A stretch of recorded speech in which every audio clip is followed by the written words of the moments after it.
New Patreon. Yes, the next part of this color manga is available right now on my new Patreon to watch straight after this episode. This has been a hugely requested addition, but now you can finally see Ultra Vegito the way it was meant to. Every scene colored perfect to anime standards, just how I imagined it when I first drew it. So join now and be the first to see every episode from just $3 with more and more access at higher tiers. Link is in the description below and pinned comment. Enjoy. So our story continues back on Kami's lookout, where shockingly Beerus and his angel attendant Whis appeared to confront the three Saiyans who had just left the hyperbolic time chamber.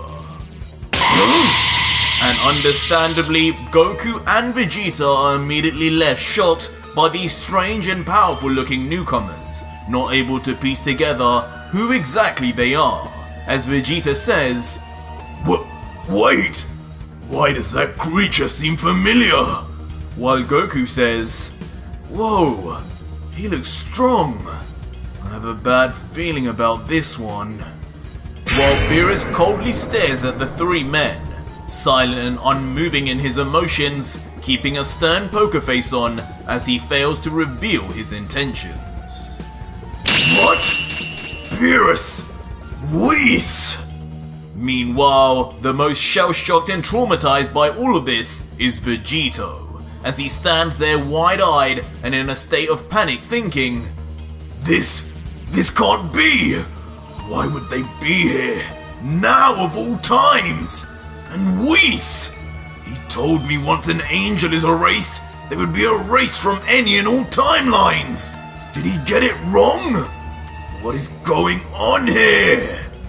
I need to regroup and calm down.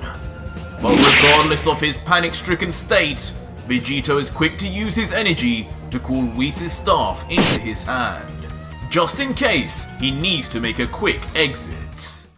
Meanwhile though, the Destroyer God now begins to open his mouth and asks his angel, "Whis, correct me if I'm wrong, but did you not say only 2 full-blooded Saiyans existed on this planet?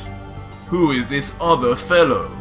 It seems he does not have a tail, but his energy signature, I sense, does not seem to be any different to the other 2. Could he really be an Earthling, you think?"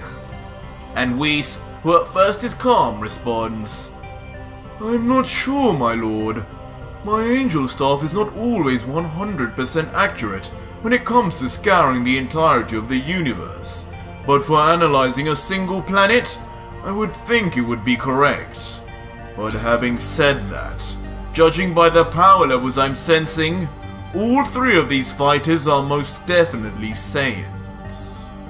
But a dark shadow soon falls over Whis' usually prim and proper face, as the angel realizes something seriously wrong is happening here and continues, "But regardless of what race these mortals are, what's more concerning, my lord, is that one of them is wielding an angel staff of his own, and on top of that, time rings meant only for the Supreme Kais of Universe 10.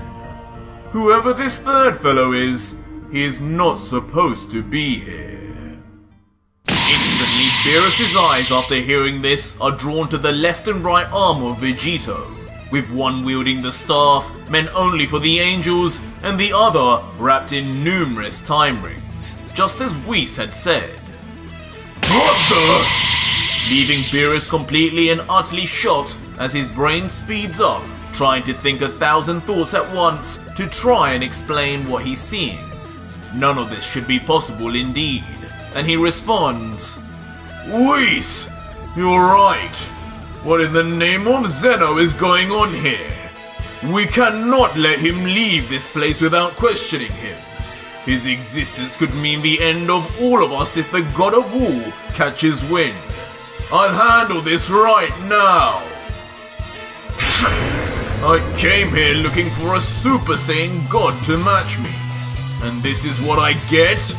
Whoever this is, he better not be who the Oracle Fish prophesied."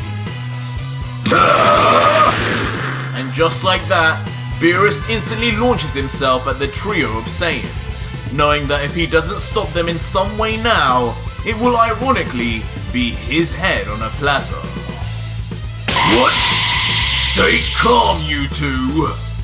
And as the god hurls towards them, Vegeta and Goku panic, while Vegito remains a force of calm, at least on the outside. On the inside though, Vegito continues his panic and jumps to conclusions as he thinks, damn it! They must have caught on! If I don't get out of here quickly, I'll end up having to repeat history! And though the truth is, the multiverse is better off without any gods or angels, I can't kill Beerus again! This is something these two will have to deal with on their own! Swiftly, Vegito then turns to face Goku and Vegeta and continues to use the two warriors that now both consider him to be a close friend to his advantage, yelling commandingly straight at them, Goku! Vegeta! Listen to me! Quickly fuse! That thing approaching you is Monarcha, the demon that destroyed my timeline! Don't ask me why, but he must have arrived early! Use what I taught you and stop him at all costs! Do it now! What? Huh? No! Both Goku and Vegeta are left momentarily motionless by the revelations. They'd only just finished training and already they had a new foe to face. Eventually they come to grips and Goku begins, damn it! He's here already?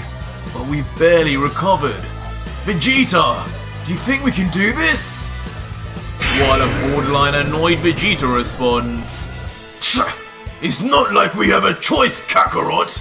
That damn Vegito said it would be years, and coincidentally, they come just the day after he arrives? I knew messing with our timeline like that wouldn't go down well. But whatever, that's in the past now. This monster is on the attack now. Get into position, Kakarot! We end this nightmare today! Leaving Vegito to watch on with a cunning smile, as his plan seemingly comes to perfect fruition. Thinking, yes, that's the way, Vegeta. Take command and sort out this mess for me. As from afar, we then hear the two Saiyans iconically yell, Fusion! Ha! Leading to a burst of light that shoots forth from Kami's lookout and into the sky. The light and magnificent power is so great that even Beerus is forced to stop straight in his tracks as he marvels and covers his face saying, what the devil are those Saiyans doing now? Huh? Suddenly though, the confusion turns to anger as he realizes what's happening. Wait a second! Did two of them just turn into one? Or are my eyes playing tricks on me, Whis? What's with this energy? It's changed! This isn't Mortal Ki. This is... And just like that, now standing there where Goku and Vegeta once were, is a fully powered up Gogeta, already in his Ultra Instinct form, holding onto his jacket in classic Gogeta style, with a newly gained cocky smile as he lets out, alright, kitty cat, I was planning on using this power a few years from now, but since you insist, let's get this party started now! What? You're kidding me! Whis! Is this what I think it is? Beerus and Whis thought they were shocked before, but it doesn't even compare to how they feel now in the slightest. They both know what they're seeing, but truthfully, they can't quite believe their eyes, with Beerus saying, Whis, what is happening here? Tell me you know what's going on! But Whis is no more in the know than his god of destruction, as he just stares blankly at Gogeta, completely positive as to what he is seeing, but unsure of how. Letting out, Lord Beerus, something is definitely not right here. This is indeed what you believe it to be. The technique of the angels. Ultra instinct. Now I'm afraid this has become a matter Father must be aware of. My lord, we must not let any of these mortals escape. Wait! But seconds after saying this, however, Whis looks up into the sky in shock, as one of the two warriors has already begun what looks like an escape. He quickly realizes what's happening as he yells to Beerus, still staring into the distance. Lord Beerus! Up there! The time ring user is on the move! And just as Whis had claimed, Vegito appears in the sky with his back turned as he uses his dark and divine energies to open yet another swirling portal up in the sky with the time rings of his universe. Ultra Vegito takes a quick moment to turn around and stare down at the people below, smiling to himself, knowing he'd got what he wanted from this universe and nobody, not even Whis or Beerus, could ever stop him, saying finally, Goodbye, Beerus. Goodbye, Whis. It was nice to see you again, if only for a brief moment. I leave this now in the hands of Gogeta and yourselves. May you have a better future than I do. Farewell.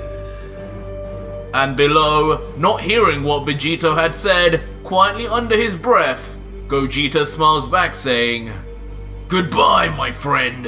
Thank you for all the training. I'll put an end to these two here and now. And I wish the same for you, Vegito. While Beerus, knowing he can't stop the time portal, futilously comments, We messed up big time letting that one go. I don't know if we should tell Zeno, knowing his temper.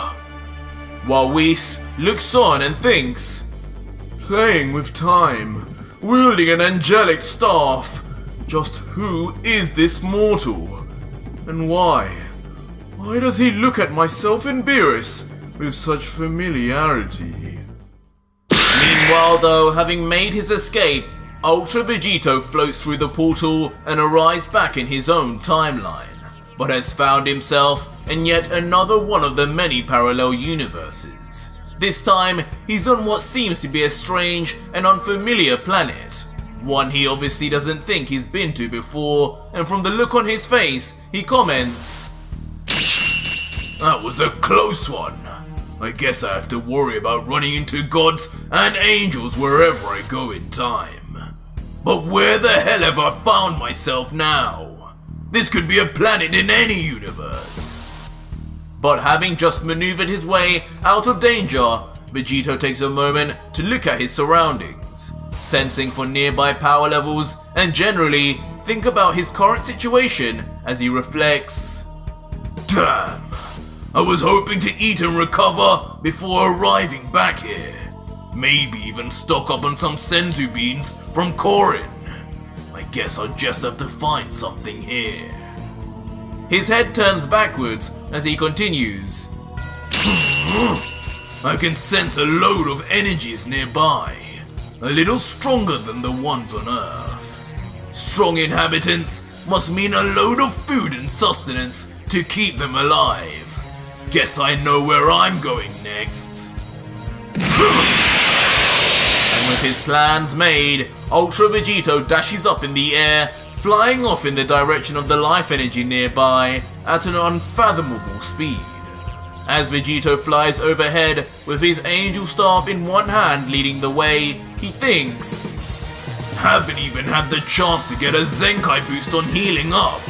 But man, that training with Gogeta really made a difference.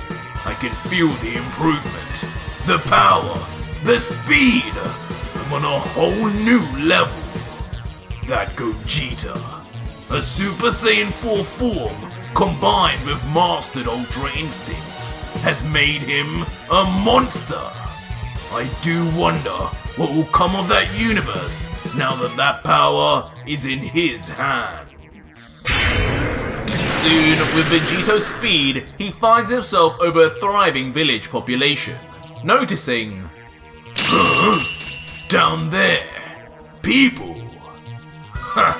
They look pretty strange though. As the fusion warrior looks down, he sees many different types of wolf-like people, standing on 2 feet, living down on the ground below. Eventually, he stops suddenly and descends to the ground to land with a thud. And as his eyes dart around for the first sign of food, he wonders to himself out loud, either unaware of just how morbid his thoughts really are, or just not caring. An entire planet population of wolves and beasts. How interesting. I guess at least that means I won't be short on meat anytime soon. Vegito walks around and soon arrives at a nearby section of shacks, tents and food stalls. It's not long before he finds a market stall that piques his interest immediately.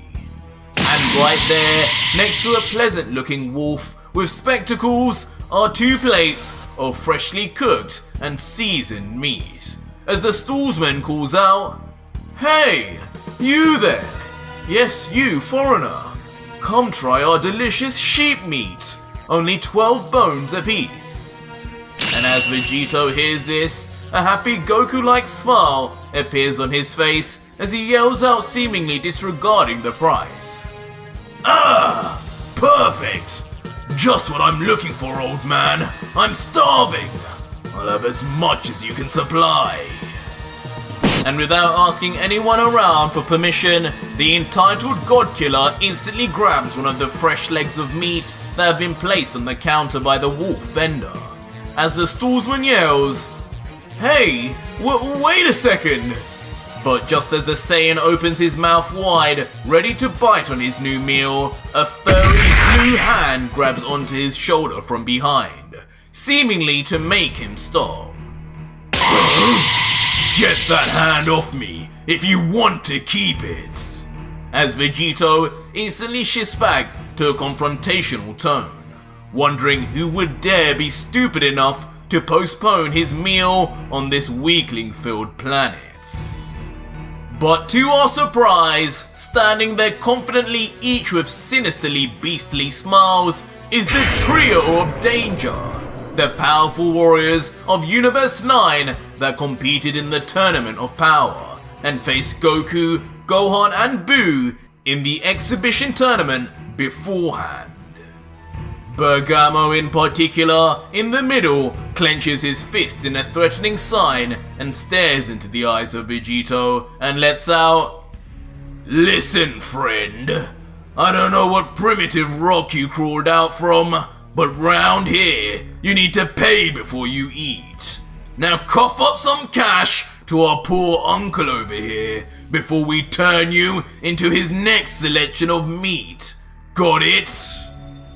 Vegito though, who is completely unfazed by the pointless threat, looks confused for a second however, unable to work out where he knows these 3 from again due to his trauma over his 10-year imprisonment, thinking introspectively, "These 3, just like Gowasu, they seem familiar too.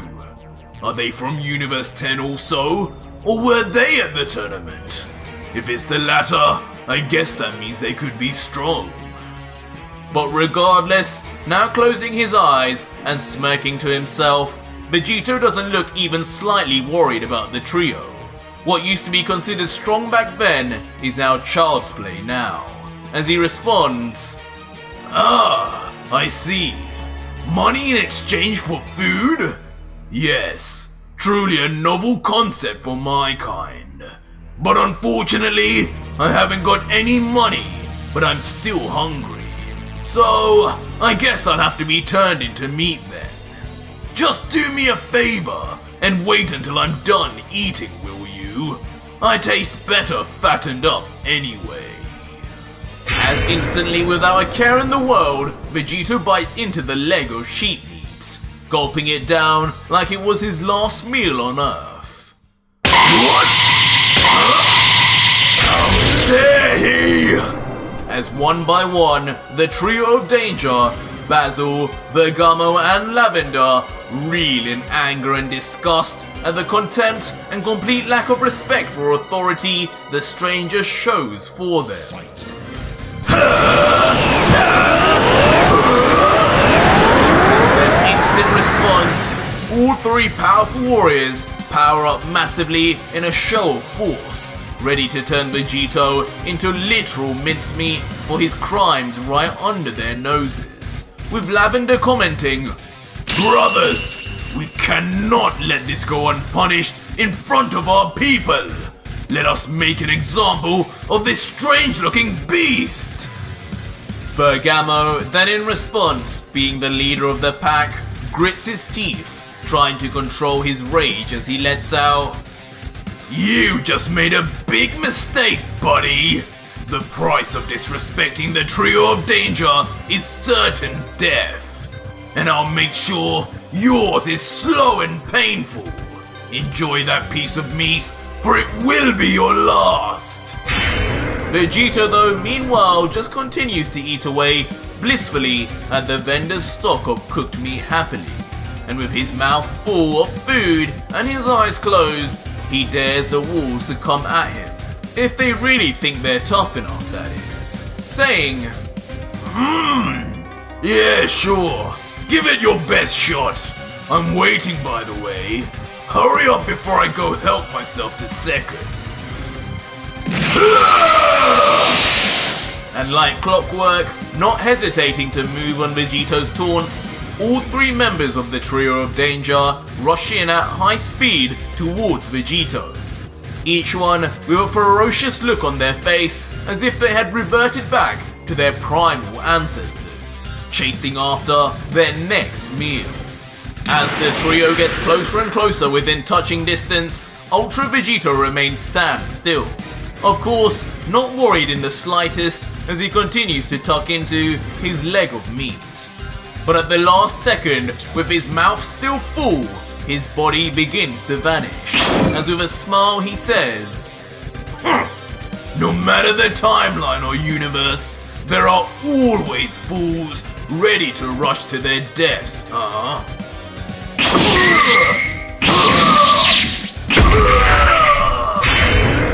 As instantly in a show of incredible speed, technique and ability, mid-flight, Vegito appears before each of the three brothers and attacks each one separately, with Bergamo being the last, being hit directly in the stomach. Immediately all three are sent flying straight into a nearby hut, decimating it in the process with a loud bang. But standing there with them, with his foot planted on the stomach and chest of Bergamo, is still a smiling Vegito, looking down at his prey as he says, "So when exactly am I supposed to suffer this slow and painful death, huh? You know, on my planet, we hunted your kind. This almost reminds me of back home, so thank you for all that." And suffering under the pain and pressure of Vegito's boot, Bergamo begins to cough up blood as the last of his life force fades away from the damage. But soon, finally realizing who the stranger is that he has actually ended up fighting against, a come-to-terms Bergamo grunts out at his opponent in pain. "There's no doubt about it. This power, this speed, you must be who the gods warned us of. You are the God Killer, Vegito." Vegito, with one cheek full of food, looks down at Bergamo with a look of surprise and confusion as he questions the dying animal. "What's this? You know me too. How's that? It's bugging me not knowing where I know you guys from. Did we fight before or something? Maybe that explains how easily I read your movements." But an angry grin soon forms on Bergamo's face, however, as he lets out while still bleeding. "I'm afraid not. But the rumors of your evil deeds precede you, Vegito. Unlucky for you, Lord Cedra came prepared for just this moment. To think we'd be the ones to spot you, though. Of all the warriors in this universe, Cedra entrusted this device to. Oh well, for the good of the universe, the trio of danger will do anything. It's then that we see in Bergamo's hand there is a small and familiar purple and blue button, just like the one Goku used to own that summoned Zeno, before immediately he presses the button. Meanwhile, on the other side of the galaxy, Cedra and his angel Mojito are seen in an unnamed area of Universe 9, when they both simultaneously suddenly receive the signal let out from the mysterious button. They both look shocked as they turn to one another, solemnly knowing what they have to do next, as Cedra says, "It's Bergamo, the God Killer! He's here! It's time, Mojito! Get us there now!" And without saying a word more, using the power of Mojito's staff, the God of Destruction of Universe 9 and his attendant disappear and quickly reappear in space outside of the planet of Bergamo and his brothers, the one Ultra Vegito is unknowingly situated on right now. With a look of visible sadness and regret on his face, Cedra then looks down on the planet, as if knowing it is about to suffer a cruel fate before letting out, "Bergamo, Lavender, Basil, you have my word. You three will always be remembered in the hearts of us gods. 3 heroes that saved the multiverse. The brothers of legend. Goodbye, my friends." And knowing he can wait no longer, Cedra then raises his right hand to the planet and yells out as it creates a massive glowing spinning ball of the now familiar purple destruction energy, before shouting, "Hakai!" instantly launching the concentrated ball of destruction power right down on the unsuspecting planetary population. Back down on the planet, Vegito remains with his foot on Bergamo's chest when suddenly he notices something. Huh? What's this? Some kind of escape technique? As right before him, Bergamo already begins to turn to nothingness as he becomes erased under the power of Hakai. With a small grin, knowing his time has come, Bergamo says, "Haha, so it's begun. Goodbye, God Killer. I would say we'll meet again in the afterlife, but I guess that's not where we'll be going." What? Soon after, the confusion over Bergamo's riddle-like words increases exponentially as Vegito looks down at his piece of sheep meat, and that too now begins to erase to particulate matter. And within seconds, now not only has the entire chunk of meat gone, but so too has a number of Vegito's fingers, as he finally realizes that he's been done in and what has just happened. What? What's going on? No, surely not! He didn't! And with a righteous, indignant fury in his voice, Vegito looks at the sky and yells out, No! Not like this! Stop, you fool! As from back in space, we see the once peaceful planet instantly erupt into an explosion that leaves nothing behind but dust in its aftermath. Anything and everything that ever existed on its surface being erased for eternity. All the while, Cedra and his angel, protected by a ball of energy, just watch on, knowing they had finally rid the multiverse of its greatest ever threat. The God Killer is no more. With everything finally done, Seadra turns his face to Mojito, finally looking a little bit relieved. Mojito smiles in his anxious way as he tries to use his angelic powers to confirm that they've won, now not sensing any life force whatsoever. Seadra says, "It's over. It's finally over. I knew those deity summoning buttons would be useful.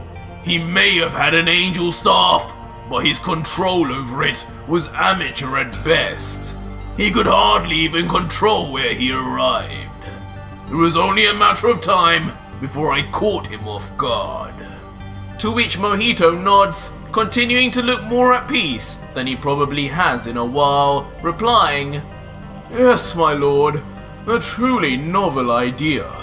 I must admit I had my doubts, but in the end, no matter how strong this Vegito had gotten, he could never match your intelligence and experience. The trio of danger will be remembered in the pantheon of heroes for millennia to come. Perhaps, after 990 years, we could use the Super Dragon Balls to revive them once again. A fitting reward for such a selfless act." What?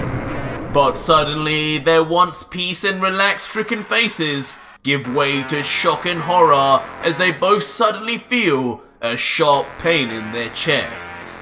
And as they look down to see what it could possibly be, penetrating both their chests brutally is a familiar energy blade that could belong only to one man. One mortal who seemingly cannot be stopped by these gods at any cost. But that was it for today's video, guys, and if you made it this far, leave me a hashtag color in the comments down below and head over to my new Patreon right now to see the next episode with this insane artwork. Ultra Vegito fully colored, voice acted, soundtracked and edited the way it was always meant to be seen. Starting from just $3, it's the deal of the century.